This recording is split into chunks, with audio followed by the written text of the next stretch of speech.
if I can save 7,000 people a week from being killed, I think that's a pretty... I want to try and get to heaven if possible. I'm hearing I'm not doing well.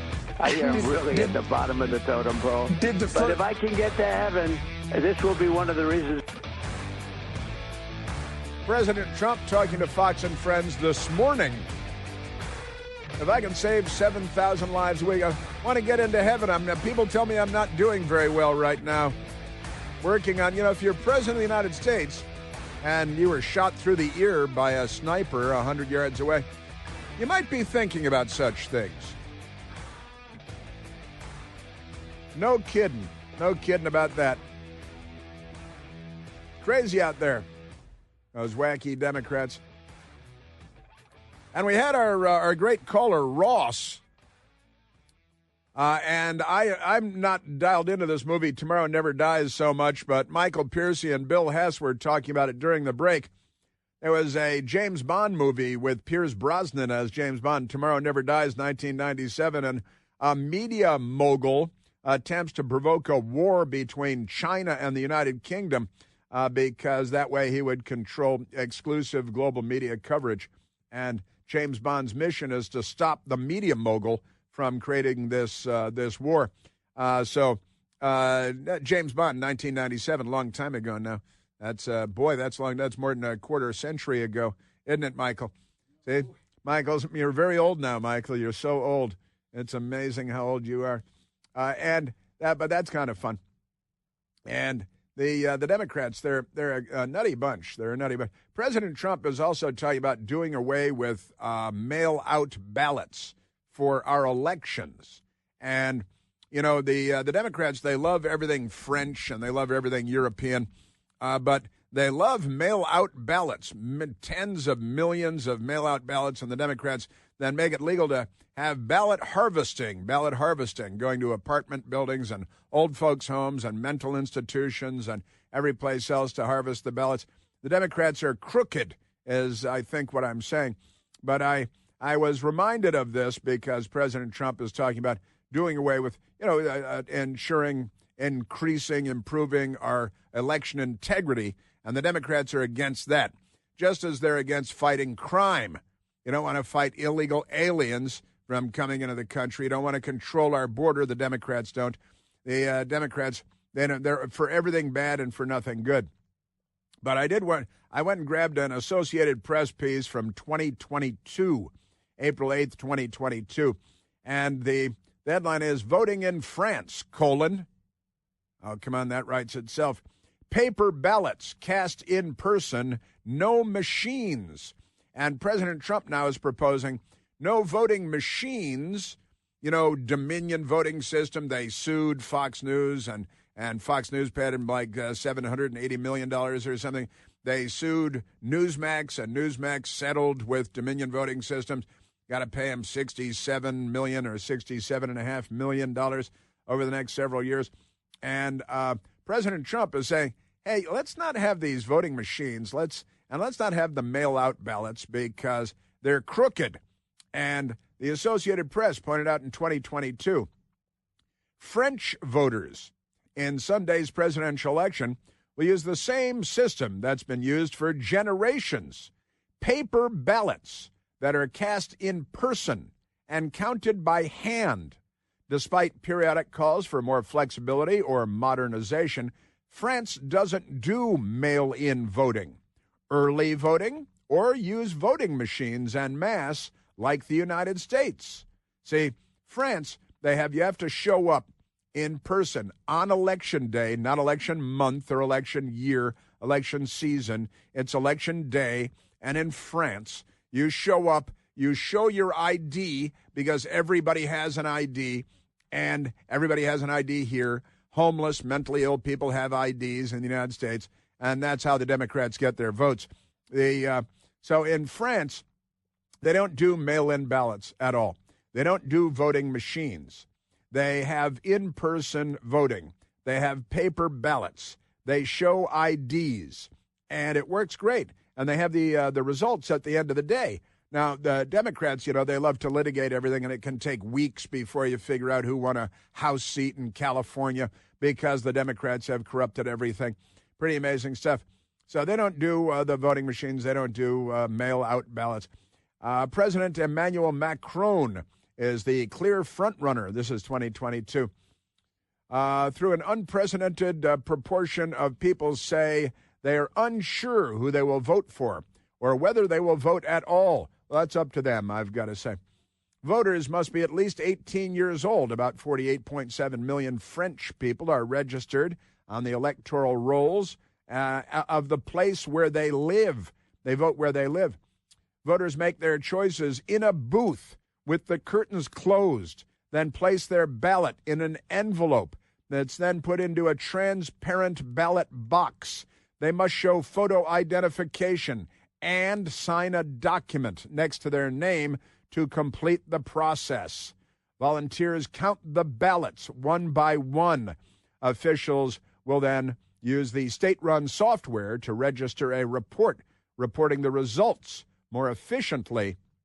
Sure, but legally, only the paper ballots count. If a result is challenged, the paper ballots are recounted manually. People who can't go to the polls for various reasons can authorize someone else to vote for them. To do so, voter must fill out a form ahead of time and bring it to a police station. A person can be the proxy of no more than one voter living in France and potentially one additional person living abroad. Up to 7% of people voted by proxy in the last presidential election 5 years earlier. Now, isn't that amazing? Mail-in voting was banned in 1975 in France amid fear of potential fraud. And they had investigated fraud with mail-in ballots, and they banned mail-in, mail-out ballots in 1975. Machine voting was allowed as an experiment starting in 2002, but the purchase of new machines has been frozen since 2008 due to security concerns. Only a few dozen towns still use them. Now, this is voting in France. I think France has, pretty legitimate voting system in place, don't they? And now the media is very angry. Trump vows to target mail-in ballots ahead of 2026 midterm elections. That's the Reuters news agency. Why is he targeting? Why do you use this violent language? NPR, National Panhandler Radio. Trump wants to stop states from voting by mail and using voting machines. Don't you guys always vacation in France? Don't you want to be in France? Don't you want to be French? Honestly, you people. And that's the NPR headline from today, from last night. They posted it at dinner time last night. President Trump announced Monday on his social media site, Truth Social, that he plans to lead a movement to get rid of mail-in ballots and voting machines in the country ahead of next year's midterm elections. Part of his plan includes signing an executive order that bars states from using mail ballots and potentially some voting machines. He said, without evidence, they love that without evidence thing, that voting machines are highly inaccurate. Well, ask the people of France. Did they say it without evidence? As well as more expensive and less reliable than counting paper ballots. Now, the people at NPR, they can't wait to vacation in France. But, so the great stuff Trump said during a meeting with Ukrainian President Volodymyr Zelensky, he said, we're going to start with an executive order that's being written right now by the best lawyers in the country to end mail-in ballots because they're corrupt, Trump said during a meeting with Ukrainian President Volodymyr Zelensky. He was at the White House on Monday. And it's time that the Republicans get tough and stop it because the Democrats want it. It's the only way they can get elected, President Trump said. Although Trump himself urged his supporters to vote using mail-in ballots prior to 2024 presidential election, Democrats have been significantly more likely to vote using mail-in ballots compared to Republicans since the 2020 election. That's where Joe Biden got a record number of votes in the history of the country, and that made sense, right? And President Trump won all of the in-person voting states. He won all the in-person votes. And if it had just been in-person votes, then Joe Biden wouldn't have won. The mail-in ballots, Joe Biden won. And in France, they decided decades ago that it was corrupt. Now, the Democrats said, oh, we want that because they're corrupt. You know, isn't that amazing? The gap has only gotten wider in recent elections as GOP-led states have passed more restrictions on this method of voting, that is mail-out ballots and ballot harvesting.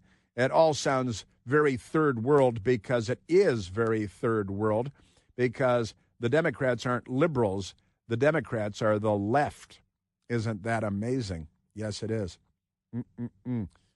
But legal experts said Trump does not have the legal authority to tell states how to run their elections. He's starting a movement. He's not, there will be an executive order. And then the Democrats, they found some wanker from Florida State University Law School saying that the Constitution gives Congress, not the president, the power to regulate federal elections. Well, you know, the Republicans control the House and the Senate, too, but never mind that. But President Trump is talking about getting rid of paper ballots and kind of going the French way. He should sell it that way to the Democrats and the news media, but I repeat myself. That's kind of a fun story. It's kind of a big story. And President Trump, he's not afraid to pick fights. And you know, it's true. The Democrats look by any means necessary, by hook or by crook, by hammer and sickle, the Democrats. Now, let me go back to this story that I think is so wacky. So wacky. Well, and I got to get at this woman, too. Woman who visited D.C. charged with making death threats against President Trump. And this is another Democrat. Here's a photograph of her in front of the White House doing a selfie with the White House behind her. And she's planning on scheming to murder President Trump like so many Democrats have already tried. Isn't that amazing? Because the Democrats are violent. They're politically violent.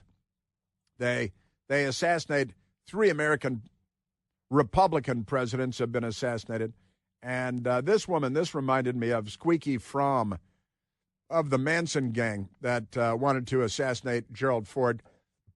And Sarah Jane Moore, a Democrat housewife who shot at Gerald Ford and tried to assassinate him as well, because Democrats. Yeah, Sarah Jane Moore in 1975 tried to assassinate Gerald Ford. And this woman is in the same boat. An Indiana woman who joined a D.C. protest over the weekend criticizing the surge in federal law enforcement in the nation's capital. She wants more crime and more murder. Has been arrested and charged with making online death threats against President Donald Trump, according to documents filed Monday in federal court. That's yesterday. U.S. officials said the Secret Service found social media accounts linked to Natalie Rose Jones, 49 years old, of Lafayette, Indiana, calling for Trump's arrest and removal from office and labeling him a terrorist and a Nazi, standard Democrat Party rhetoric, in erratic posts beginning in early August. She wanted to avenge all the lives lost during the COVID-19 pandemic. Shouldn't you want to kill a Chinese official? Maybe go to Wuhan and kill somebody there? But she's blaming him for COVID because she's a mental case. But pretty amazing stuff. She wants to blame him for the lives lost during COVID-19, which she attributed to the president's administration of its position on COVID vaccines, a Secret Service agent said in charging documents filed in U.S. District Court. U.S. Attorney Janine Pirro's office said 49-year-old Jones' social media commentary included death threats with a Facebook account linked to Jones, posting on August 6th. August 6th, she's posting, "Here's where we are. I literally told FBI in 5 states today that I'm willing to sacrificially kill this president of the United States by disemboweling him and cutting out his trachea with Liz Cheney and all the affirmation present that she cites Liz Cheney, and all the affirmation present, and you did not come to my home this way at all. So she's not the brightest woman in the world. She's completely insane. But she wanted to disembowel and tear out the trachea of President Trump. She wanted to kill him. Then she came to Washington. Now she's been arrested. Online threats began before Trump declared a crime emergency in Washington, D.C. on August 11th.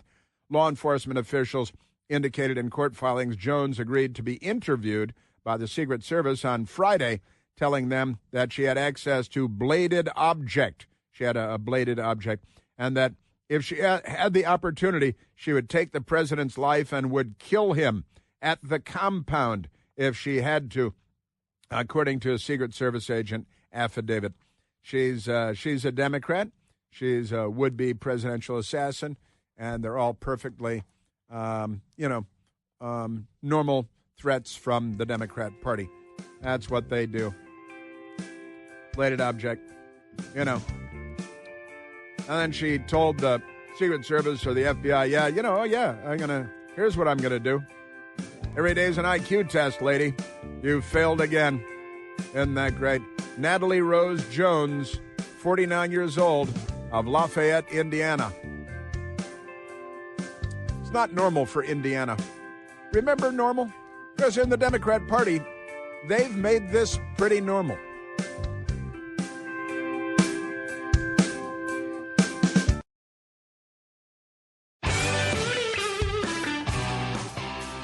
Yes. You may remember the Venezuelan street gang, bigger than a street gang, really, an international criminal organization, Tren de Aragua, which we have abbreviated in America as TDA. TDA. And you got like PDA, Public Display of Affection. TDA, Tren de Aragua, Venezuelan gang that the Democrat Party waved into the United States by the thousands so they could murder and rape and engage in human trafficking and drug trafficking. And the Democrats like that, and if you raise an eyebrow, then you're the villain of the story, the Democrat Party said. In October of last year, this Tren de Aragua gang took over multiple apartment complexes in Aurora, Colorado, which is not a border city and it's not in a border state, but the Democrats were applauding this international criminal organization building in infrastructure in the United States. And it is, you remember J.D. Vance going on ABC Fake News with Martha Raddatz? And Martha Raddatz was mocking J.D. Vance, saying, oh, come on, Tren de Aragua, they've only taken over da-da-da. Well, I've got an update for you on that. I want to refresh your memory with the Martha Raddatz, J.D. Vance moment on television. And I have an update for you on that today.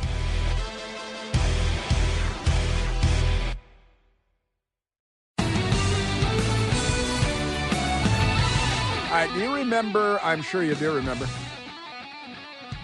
October of last year when a Venezuelan gang, Tren de Aragua, had taken over apartment complexes, multiple apartment complexes, in Aurora, Colorado, of all places.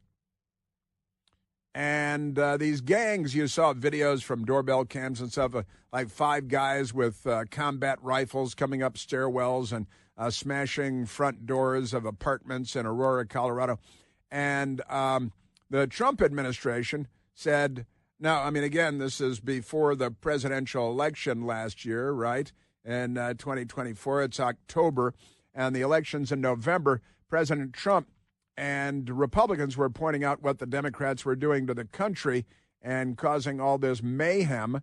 Now, the news media, they were attacking President Trump, and J.D. Vance was on ABC this week without David Brinkley, and she attacked, Martha Raddatz was the host, and she attacked J.D. Vance saying, oh, this is nothing. There's nothing to see here. And J.D. Vance, it was an amazing back and forth. I played it for you at the time. People are terrified by what has happened with some of these Venezuelan gangs. Senator Vance, I'm going to stop you because I know exactly what happened. Martha. I'm going to stop you. The incidents were limited to a handful of apartment complexes, and the mayor said our dedicated police officers have acted on those concerns. A handful of problems.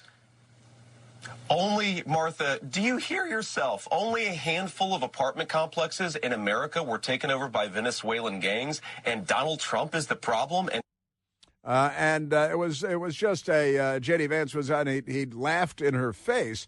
So now wait a minute. We're in the middle of the country in Colorado. Venezuelan gangs have taken over multiple apartment complexes, not apartments or apartment buildings, but apartment complexes.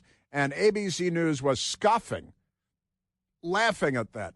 How? Oh, it's nothing. It's really no big deal. And she, I mean, honestly, she went out a little bit from there. And it was just an embarrassment to journalism and to Western civilization. We can do so much better, but frankly, we're not going to do better, Martha, unless Donald Trump calls this stuff out. I'm glad that he did. Okay, let's just end that with they did not invade or take over the city, as Donald Trump said. I want to move on to just a few apartment complexes, no big deal. A few apartment complexes that the mayor did not seem was invading the entire city. Yeah, just a few apartment in Aurora, Colorado. Not San Diego on the border or Brownsville, not New York City, but Aurora and Tren de Aragua, the Venezuelan gang. Now, today, 30 charged. The Department of Justice put out a statement. 30 people charged in sweeping federal case targeting Tren de Aragua members and associates for drug trafficking, murder for hire, firearms crimes.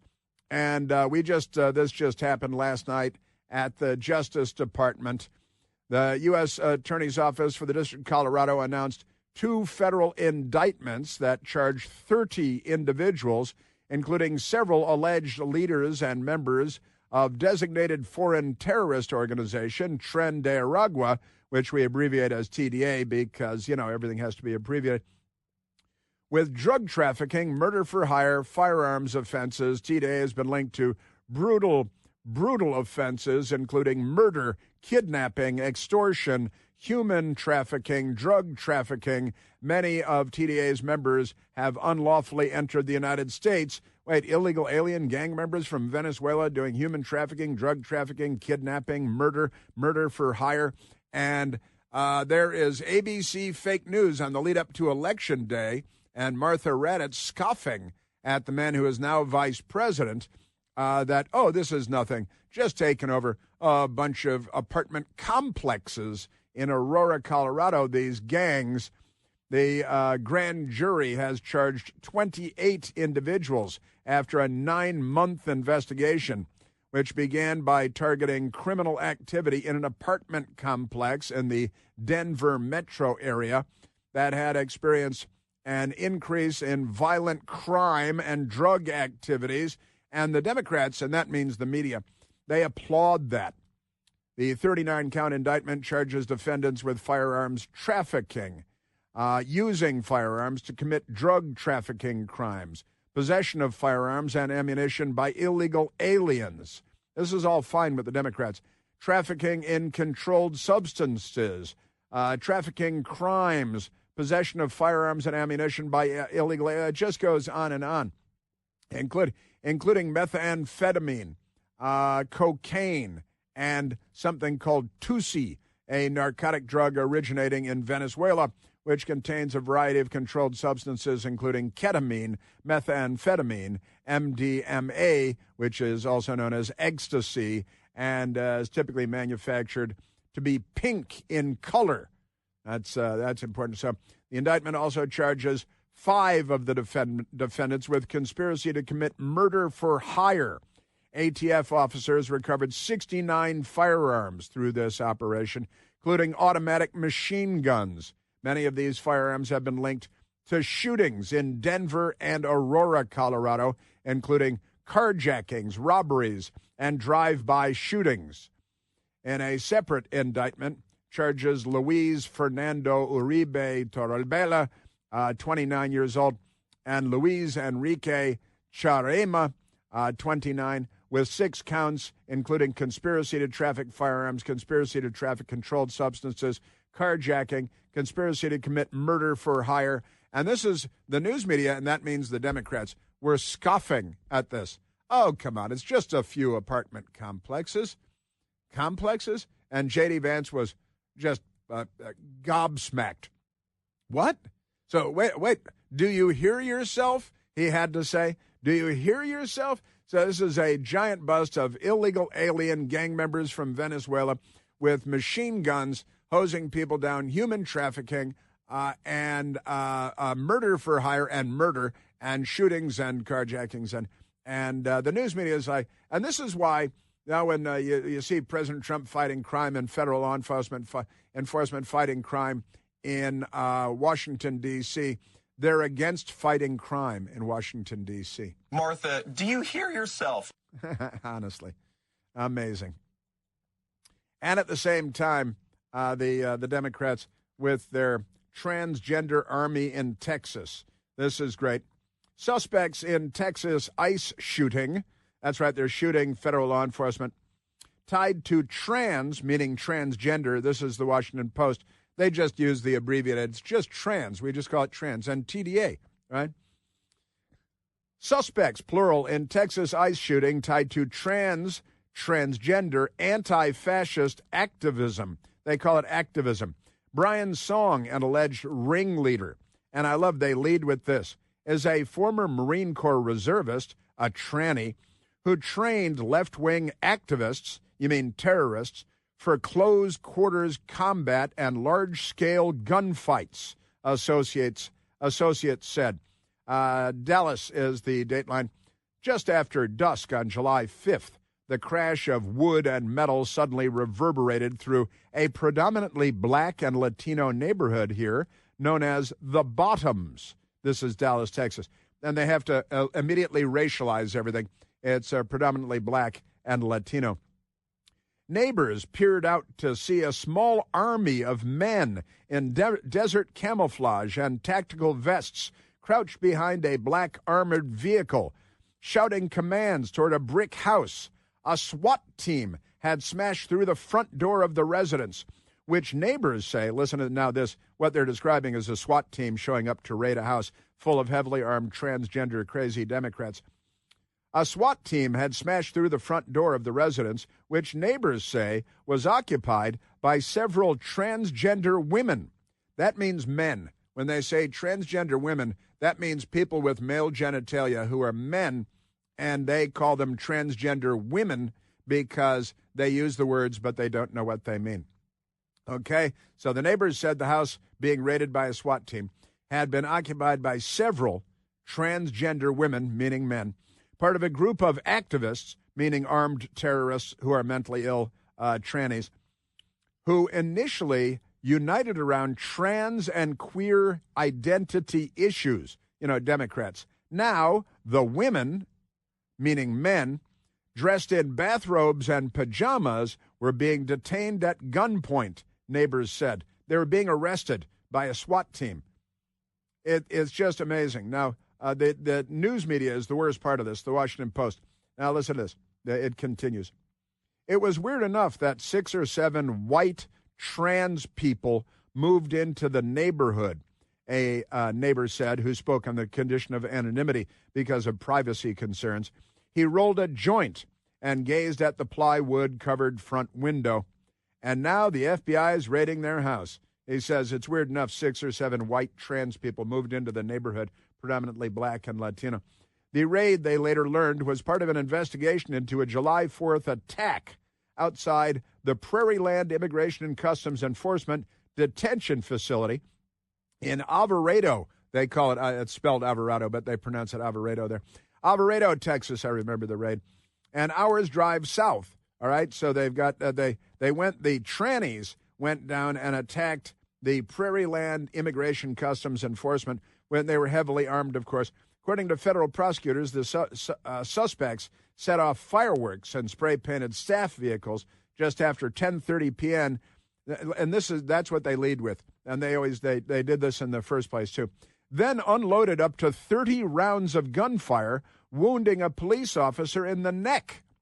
So wait a minute, the trannies showed up heavily armed late at night with rifles and shot the place up, and they lead with graffiti, right? That's the Washington Post. Spray-painted staff vehicles and set off fireworks. And then, and incidentally, then they shot the place up 30 rounds and shot a federal officer in the neck. 11 people have since been charged with attempted murder and terrorism-related offenses. We've just found the lead of the story, all right? That's the lead, buried way, way down in the Washington Post piece. Terrorist trannies shooting federal agents arrested on terrorism charges, all right? So they arrested 11 people, attempted murder at federal police officers, terrorism-related charges, at least 3 others with aiding their escape or concealing evidence. Inside the house in Dallas, officers discovered 9 firearms and a person wanted in connection with the shooting, a transgender woman named Autumn Hill, meaning a man. That means a man, according to charging documents. The other residents were released without charges. 10 days later, authorities arrested Benjamin Song, 32 years old. They want to keep calling him a Marine Corps reservist. Turned out he turned anti-fascist activist. No, he's the fascist, and charged him with firing one of the weapons recovered at the scene. The Alvarado attack is one of the most violent incidents in a wave of assaults that threats against federal immigration officers since President Donald Trump launched an aggressive campaign to deport undocumented immigrants. This is our news media. They honestly, this is, I'd like to take this to a journalism class and disembowel it and tear out its trachea like that Democrat woman wants to do to Trump. All right, let's go to the telephones, Michael. Oh, no, is he gone? I'm sorry. It's Jason, too. It's our friend Jason. My apologies. So sorry. So the Department of Homeland Security recorded 79 assaults on ICE officers between January 21st and June 30th. What's January 21st? One day after Inauguration Day. That's when authorities said, compared to 10 the same period in 2024 under the Biden administration. And they politicize it, too. So, wait a minute. These are all Biden voters. They're trannies that are doing this, shooting federal law enforcement in the neck. And the Washington Post, you're finding the lead of this story as like a satire of journalism. Man, oh, man. Your Democrat Party.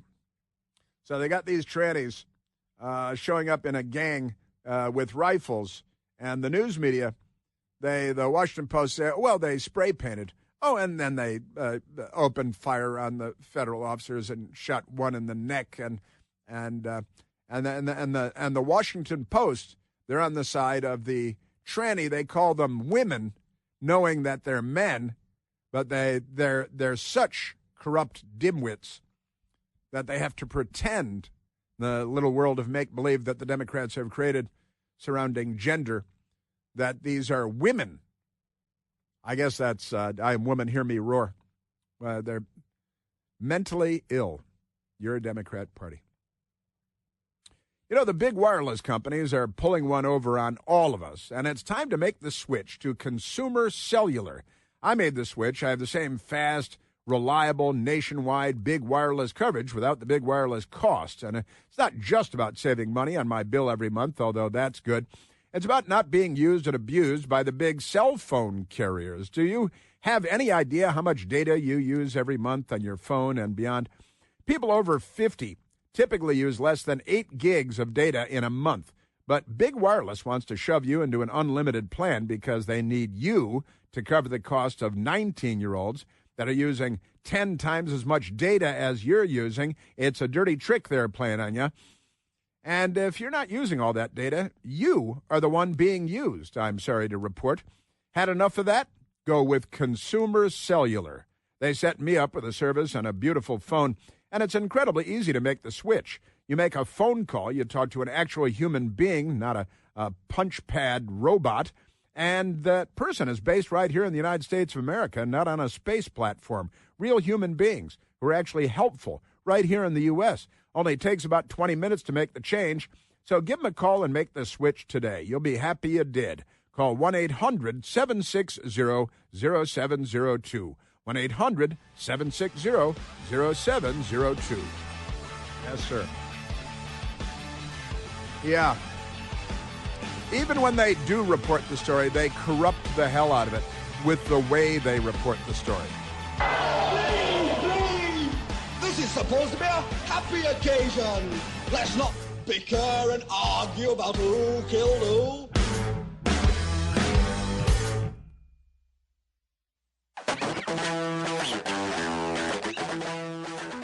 And the Loudoun County schools, this is a crazy story, more Democrat news. Loudoun County, Virginia schools suspend boys uncomfortable with biological female student in locker room. Biological female student is a female student. You don't need the word biological. The Democrats have, you got to add, but like they've lost sight of biology and of gender because they're mentally ill. But this is a crazy story. Loudoun County, Virginia, public schools will suspend 2 boys who attended Stonebridge High School because of their interactions with a female student who identifies as male but isn't, and chooses to use boys' locker room, the boys' locker room at school. Earlier this year, 7 News reported that Nick Minnick was the first to report that Loudoun County Public Schools launched a Title IX investigation into the students, the male students, after they were recorded by the girl student on video asking why there was a girl in the boys' locker room. See, and they're the ones that got in trouble. There's a girl in the boys' locker room. She is making video of the boys in the locker room. That would ordinarily violate a number of laws. News 7 was also the first to report the female student who identifies as male was the one who recorded the video in the locker room, a violation of district policy, and I think of the law. Loudoun County Public Schools Title IX office launched an investigation based on that video and the male identifying students' complaint. They're not identifying as male, they're just male students. You don't have to say identifying or biological. You've got boys and you've got girls. All right, so now they've determined the 2 boys are responsible for sexual harassment and sex-based discrimination. Now, one of the boys has moved away with his family, but they say, if you move back and come back to the school, we're going to suspend you then.